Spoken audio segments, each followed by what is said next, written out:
po, Lëvizja Demokratike është një parti e re, por që realisht u tregua shumë e fuqishme dhe mendoj që është pozicionuar shumë mirë brenda koalicionit Vlen. Është e vërtet që fituam në raundin e parë pothuajse të gjithë komunat shqiptare të asaj zone.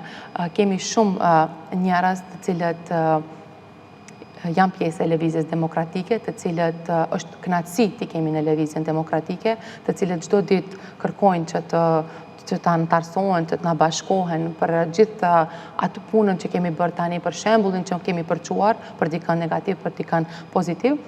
Unë jam shumë e lumtur që njerëz nga akademia dhe nga fusha shumë të larta, ekspertë të ndryshëm të cilët janë të përmbushur në jetën e tyre profesionale, duan të bëhen pjesë e kësaj partie politike. Por vlen të theksohet që synimi jonë nuk është që ta rrisim Lëvizjen Demokratike, synimi jonë është që ta shkrim të gjitha këto parti në një subjekt siç është Vleni.